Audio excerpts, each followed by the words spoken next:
Righto, everyone. There'll be no intro this week because it's just me this week.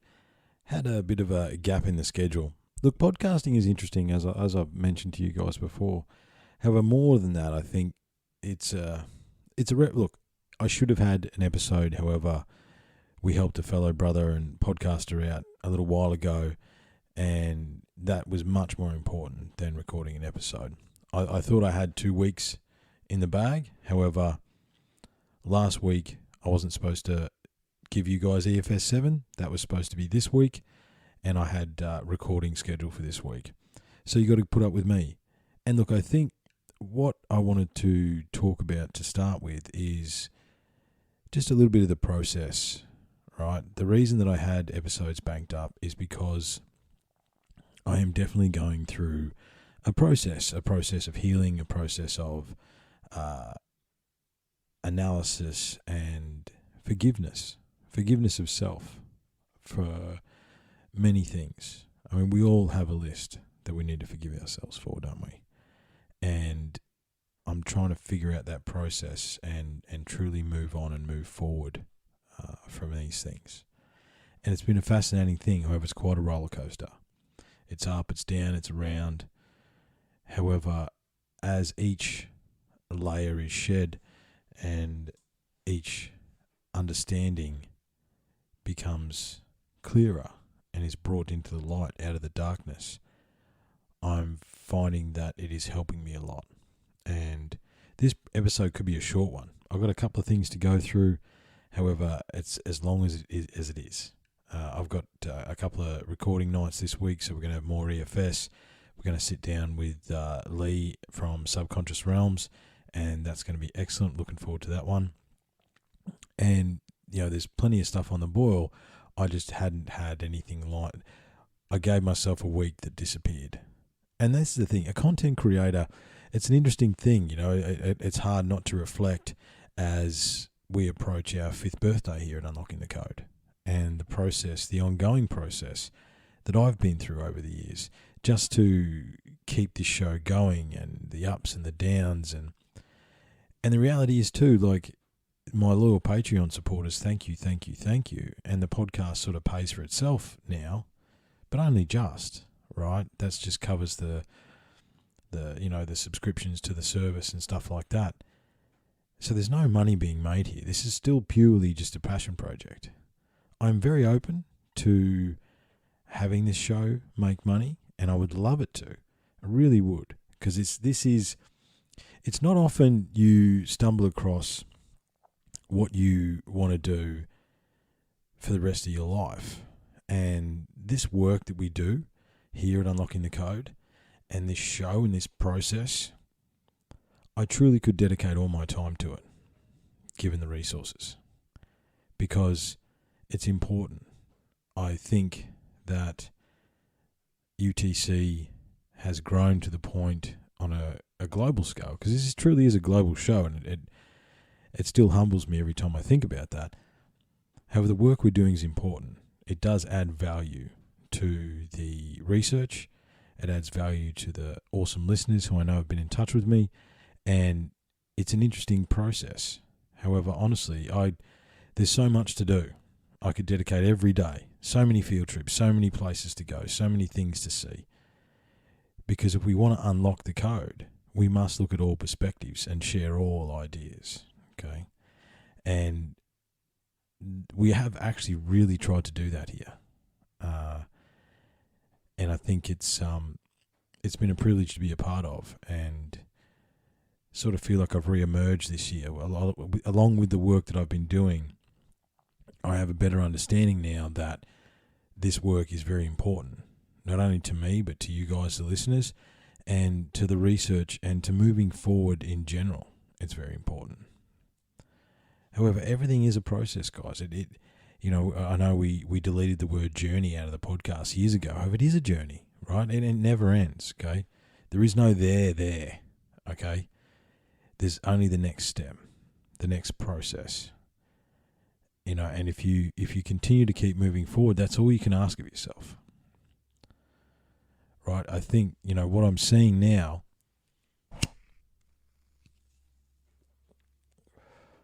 what I'm seeing now is those who are aware and awake and are trying to find their way through the process. We're all having a rough time at the moment. We're all neck deep in shit, okay? And we're trying to figure it out, and we're trying to move forward, because the way the planet is, it is the great shift. It is the time of the Kali Yuga. It is a time where you either step up or step off, all right? And you've got to make that decision. Are you willing to step up, or are you not? It's okay if you're not, right? However, you're going to come back again and learn the same lessons over and over again. At the same time, I think, and look, every generation says this, however, it's really no more true of us. We are literally at a tipping point of so many things.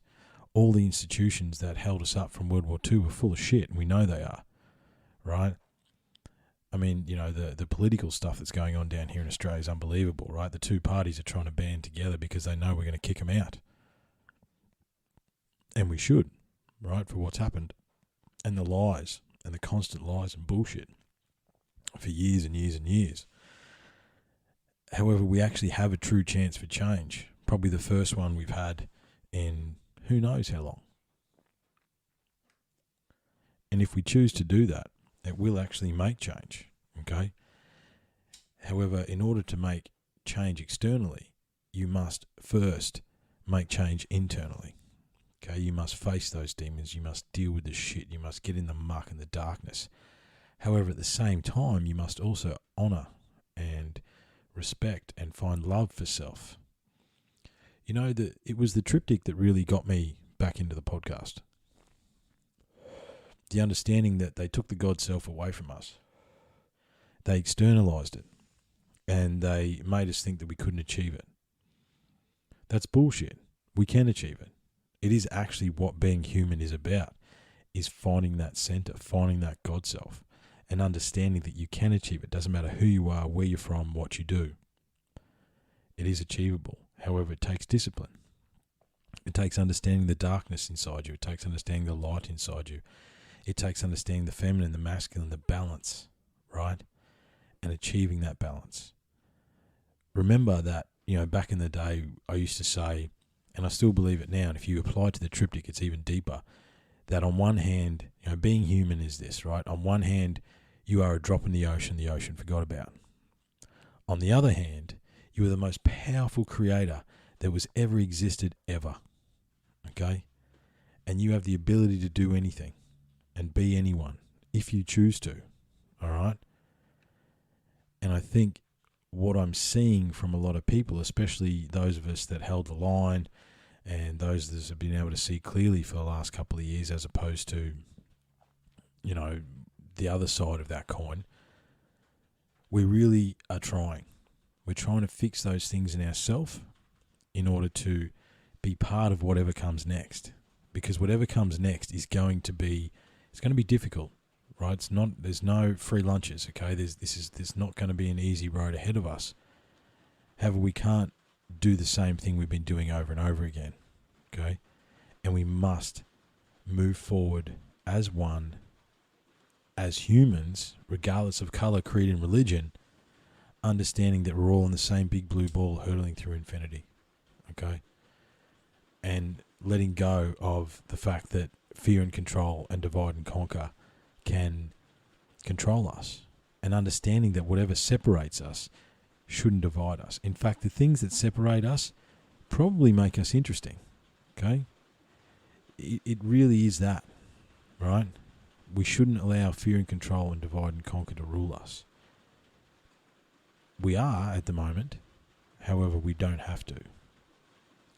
And remember, as much as I appreciate you listening, you can switch the device off you've got in your hand, or if you're driving in the car, you can actually turn it off. And if you do that, it's amazing how the world is actually pretty cool if you check out from that stuff, all right? And with that, what I'll do is let's jump into, I've got two things I want to talk about, right? The first one is the glyphs at Gosford, okay? The long-term listeners will know that we had Mohamed on the podcast last year, I think, early last year. And, look for the Knowledge of Egypt podcast in the back catalogue. Very excellent, right? Literally talked to Mohamed and he could see the Great Pyramid outside his window, okay? But his work is centered around deciphering the Gosford glyphs. And look, that's something we've talked about a lot. The bottom line with them is, and the understanding that I've come to, is that the Egyptians visited here, okay, in many different ways, right? There's boomerangs, as we mentioned in those podcasts, spoiler alert, that date back 5,000 BC in the tombs in Egypt, okay? And Mohammed has continued to clarify his work and dig into his work. And there's a link. If you scroll down the page, there is a link to Mohammed's video. And I basically sat down and watched that just to get what he was saying and to see the ongoing detail that he's managed to come up with. And look, he didn't give too much away. Understand there's hundreds and hundreds of glyphs at the Gosford glyphs. And he didn't give us too much in the video, but I know he wants to put talks together and books together, because, I mean, the enormity of unequivocal proof that the Egyptians visited Australia, 2,500 years ago, is so mind-blowing, okay? And it adds Australia into the section. Like we said here 1,000 times before, there's a big Australia-sized hole in the megalithic understanding of the world. Turns out we are here, and we do have things to import, right? Like I said, there's so many field trips that I want to go on and see, because in order to unlock the code, as we're trying to do, we must gather the evidence and the perspectives on the mirror ball. So what I wrote down when I watched the video is his translations, okay? So the first translation he gave us is, and I'm pretty sure he did this in the podcast, however, we'll go again because it was over a year ago now. The ruler and the chief of the foreign land Penu have no deception. Now, what does that mean? That means that Egypt and Australia, which they obviously referred to as Penu, P-E-N-U, have no deception. So that means we're good people, right? There was good people here. We had good trade. There was no deception between us, okay?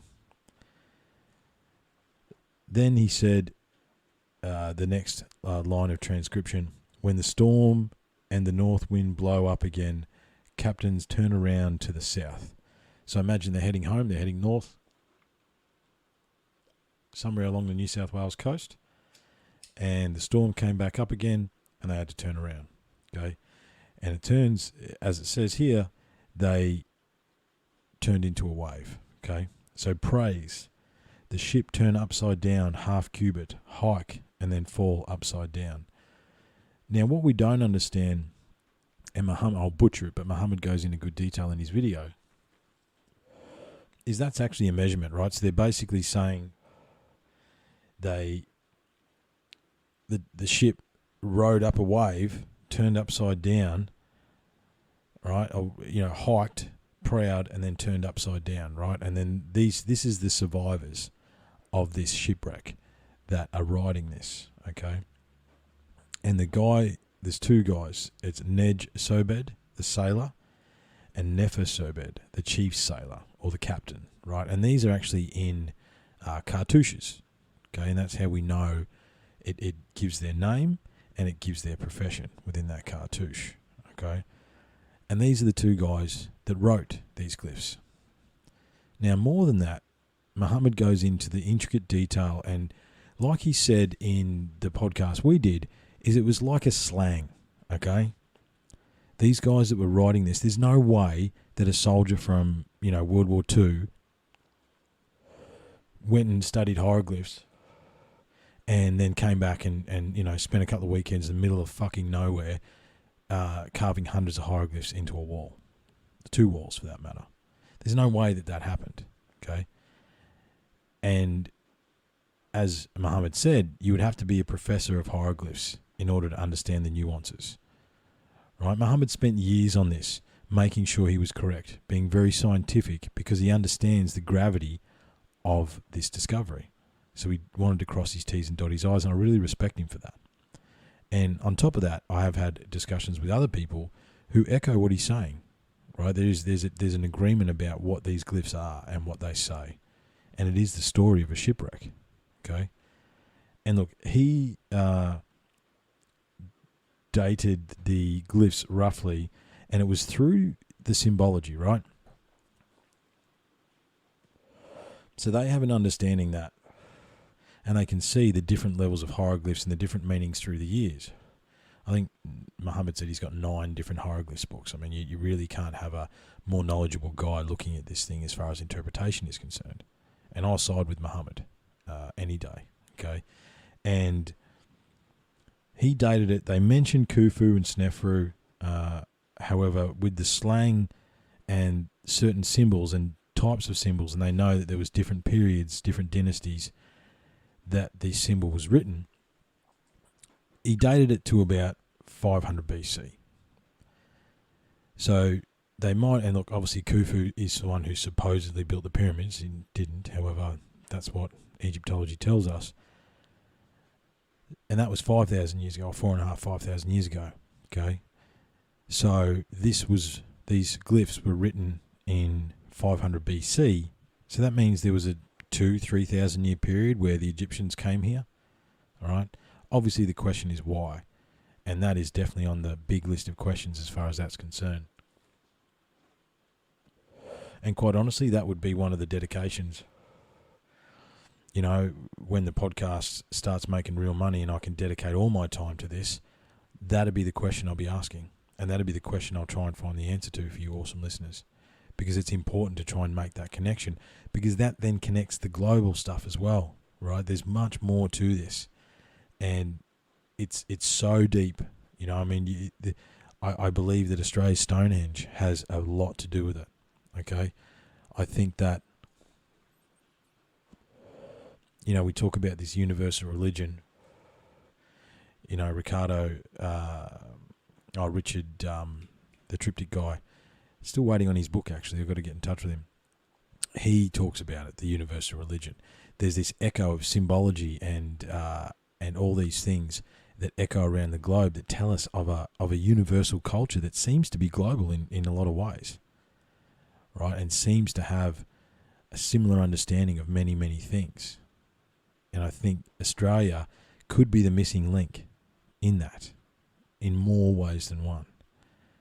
However, I've been in touch with Mohamed, and he's going to try and come back on in June sometime, so really look forward to that one. I've got so many questions, and it'd be awesome to catch up with him again.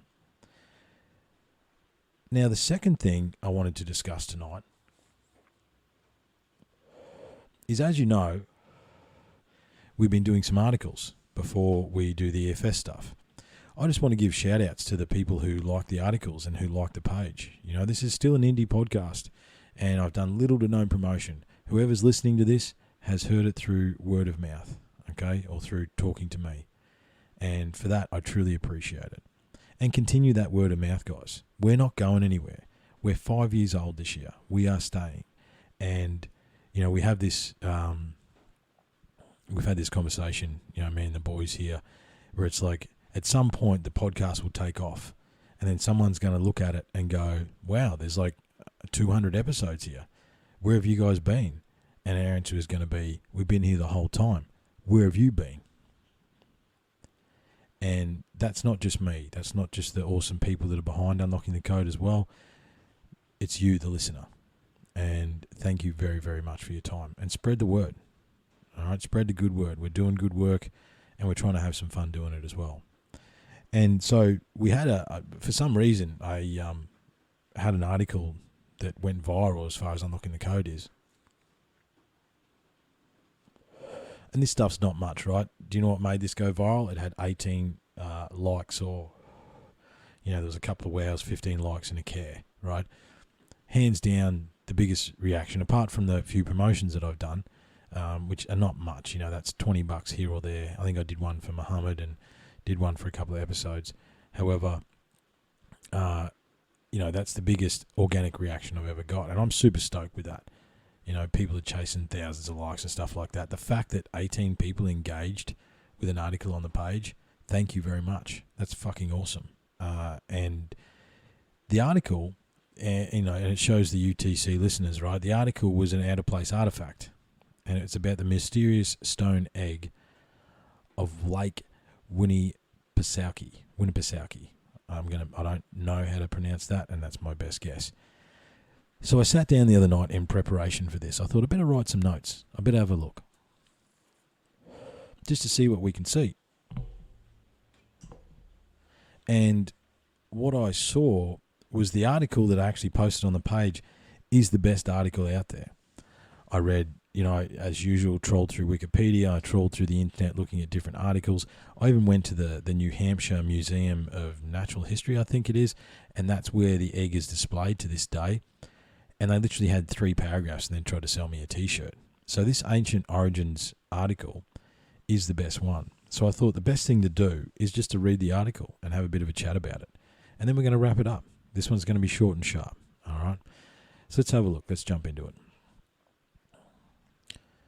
So the article it's on ancientorigins.net. And the article is by Brian Hill. Thank you very much, Brian. Out of Place Artifact, the Mysterious Stone Egg of Lake Winnipesauke. In 1872, construction workers digging a hole for a fence post near the shores of Lake Winnipesauke in New England found a lump of clay with an egg-shaped article inside of it. Good start. Well done. New England found a lump of clay with an egg-shaped artifact inside it, 6 feet below the ground. Called the Mystery Stone, it is one of New Hampshire's more curious and lesser-known relics. Amateur and professional archaeologists have speculated about the origin of the strange artifact for well over 100 years with no clear answers emerging. That's probably why I couldn't find much about it. And I think when I read that as well, I mean, obviously this is coming off the back of the EFS stuff too, yeah?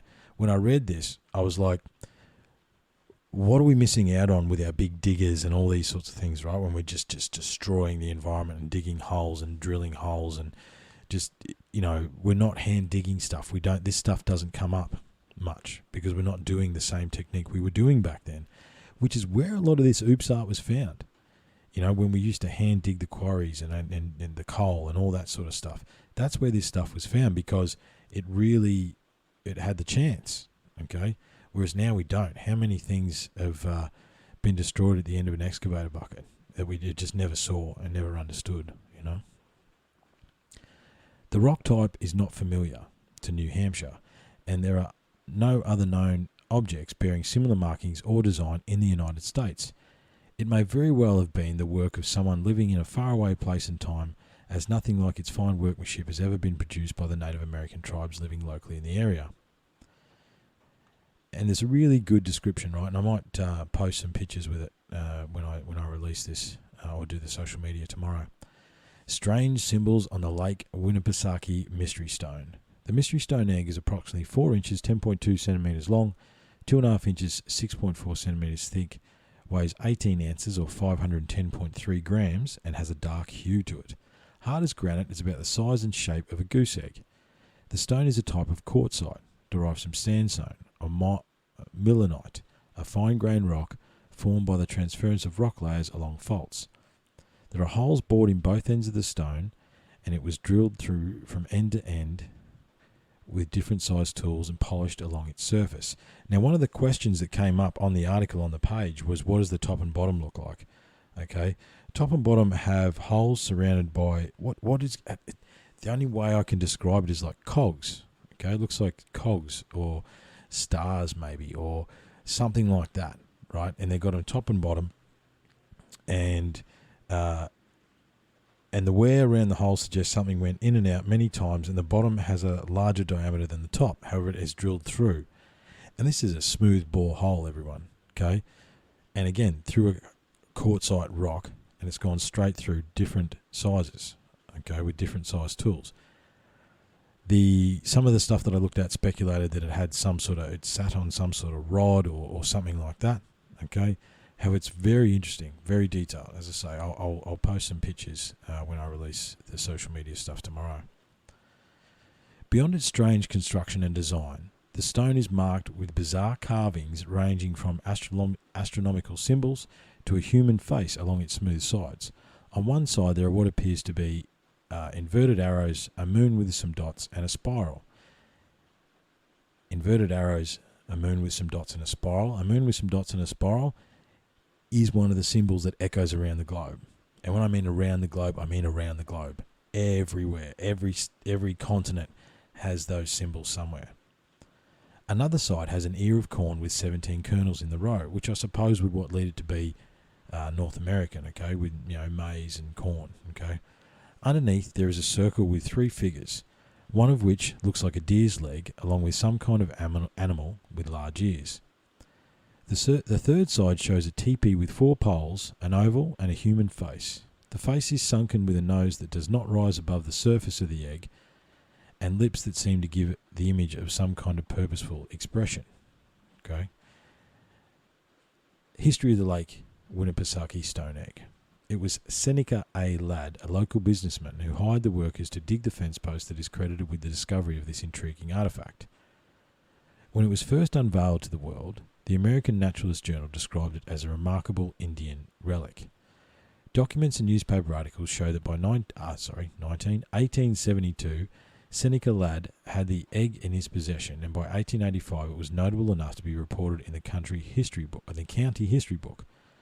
Ladd died in 1892, and in 1927 one of his daughters, Frances Ladd Coe of Center Harbor, donated the stone to the New Hampshire Historical Society in the state capital of Concord.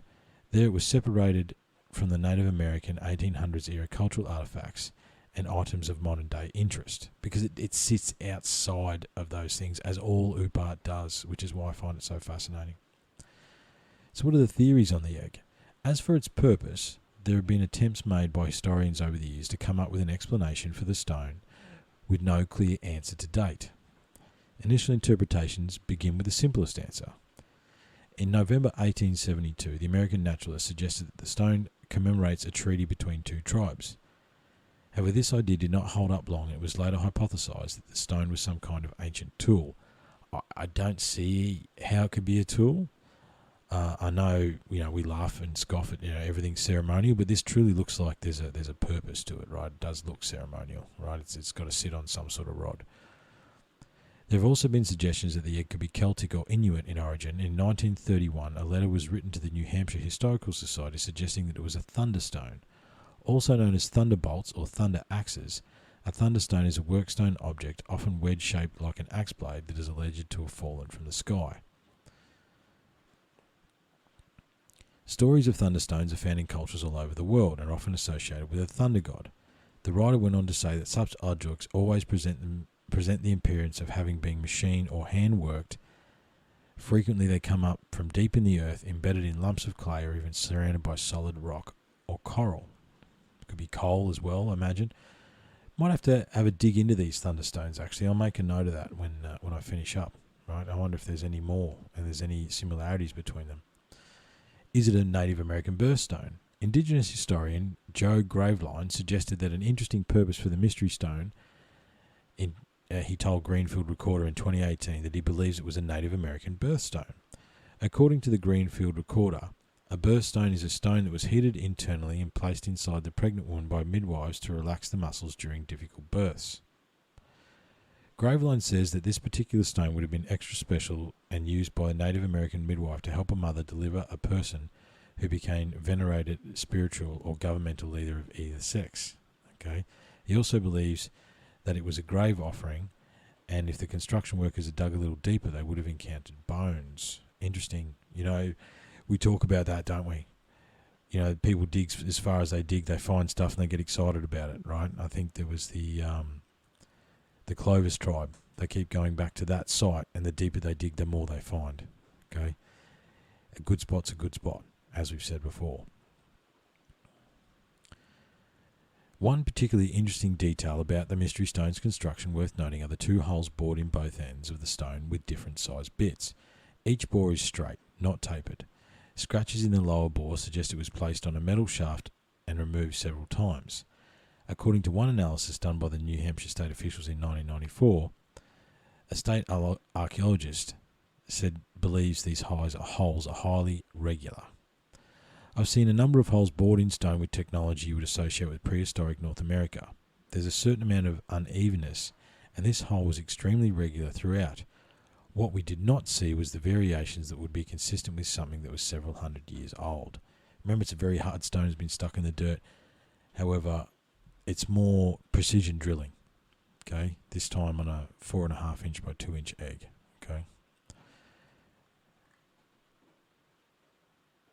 Boisvert, who deeply laments the lack of details on the context in which the stone was found, went on to suggest that the holes were drilled using power tools rather than traditional techniques used by the Native Americans. He added that there was every chance that the holes were made during the 19th century, which meant tampering of the object. This has led some to believe that Winnipesauke Stone's mystery is simply some kind of elaborate hoax. Look, there's always a possibility. Like we say here, everything is possible. However, how many other things have we got that have come out of the dirt that have got perfect holes through them? A lot, right? A lot of jewellery, a lot of stone. Perfectly drilled holes is not an uncommon thing in this megalithic or builder culture that we've been discussing here for so many years. Okay, everything could be a hoax, but I think a hoax is also a convenient way just to make something not exist as well. Yeah. The only thing that seems certain, or of which there is consensus, is that it was created using some type of machine. However, the fact remains that no one knows who made the object, when, or why. At one time, the mystery stone attracted the wonder of the scientific world with with the Smithsonian Institution in Washington, D.C., offering to send a map to Seneca Alad to make a casting of the egg. Today, the Lake Winnipesauke Mystery Stone is on display in a case of the Museum in New Hampshire History, surrounded by mirrors to show off its unique and enigmatic features. And that's the end of the article. Interesting that it got the attention of the Smithsonian. I mean, a lot of the stuff in there goes in and never comes out. I wonder if they ever did that. I wonder if they ever took a mould of it, and I wonder what their understanding of it was.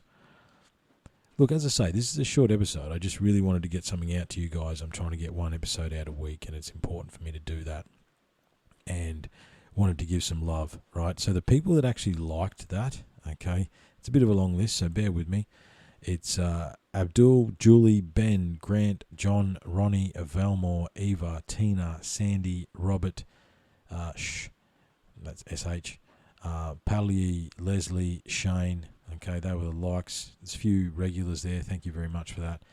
Joseph gave us a wow, as he always does, and Bosie gave us a wow as well, and a care from Jock.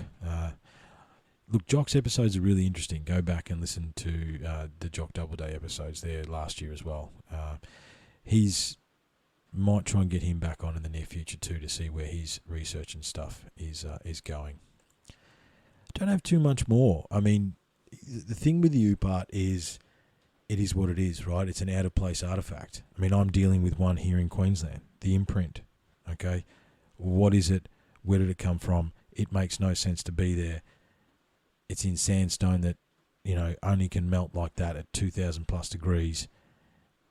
It's an interesting one. I don't know what it is. It is an out-of-place artifact.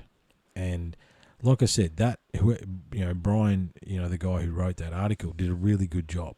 Because, I spent some time looking at all the research, having a look at everything, and that is the best version that I saw. Okay, that actually encapsulates all the proper details that need to be shared. So much appreciated to Brian for that one. This oopart is so interesting, and unfortunately, we don't have anywhere to go with it. However, at some point, I think the number that I remember is that there's 75,000 plus pieces of oopart that are catalogued around the world, and countless others that are probably sitting in drawers in the bottom of the museums, big museums around the world that no one even cares about.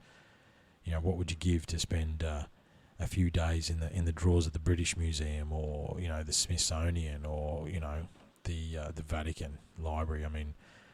What is hiding in there? And is there things that join these bits of oopart together that would give us a better narrative, right? There's always the the wish that we come upon some tomb or something that has the library, or it has the machine, or it has something. Because again, I'll post some pictures in the social media, so have a look, Unlocking the Code, Facebook, Instagram. However, it's so accurate, okay, and it's so detailed. And don't forget, look, yeah, pretty egg, cool carvings. But what machine made that? And then, what machine made the machine to make that, okay? And what are we talking about here? We're talking about mathematics, we're talking about engineering, we're talking about metallurgy, we're talking about elements, we're talking about so many different things, right? It's not, a lot of this oopart and a lot of these things that we look at, the deeper you actually analyse them and look at them, for me now, I do find these things amazing, and there was a time where I go, oh, wow, look at the detail and stuff like that, and look, I still do that. However, immediately, because we're trying to unlock the code, I look past that, and I look at how it was done, what it was done with, when it was done, how could we figure that out, all these sorts of things, because that is what's going to hold the key to the understanding, yeah? And I think we must all do that. We must analyse it and look and see, all right? I tell you what, that's nice, short, sharp. I enjoy doing that. Going to finish with Bathe in the Sun, okay? Because that song was the first song that Rowdy ever gave me, and I love it to this day. And there's a lot of meaning behind all of Rowdy's music, and I see he's back up and strumming away with the world wide opening up again, which is excellent to see. And I should get in touch with him and see how he's going. That's about it. Again, look, the research we want to do here does take time, does take resources. So you want to send some money, a couple of bucks through Patreon, please do so. Unlocking the Code on Patreon, look us up. I'm not real good at all this stuff, okay? The fact that I run two social media accounts and manage to post a podcast is, you don't, no idea what a miracle that is, okay? And I know I need to be better for the Patreon boys, but they know me and they know what I'm like. But much appreciation to them. I don't have anything else apart from, in this time of chaos, we must always attempt to find the center. Remember, it is about the God self. It's about the balance. It's about the middle. It's about understanding and trying to find what that is, so you can find your peace within this chaos. Look after yourselves. Be kind. Be cool. Be understanding. Show discipline. Engage in discipline. Discipline does equal freedom, and it doesn't have to be exercise. Whatever you choose to do that you know serves you, if you choose to engage discipline, it will give you freedom. Please stay safe. Look out for each other. Look after each other. And look forward to next week's episodes. Thanks very much. We'll talk soon. Cheers.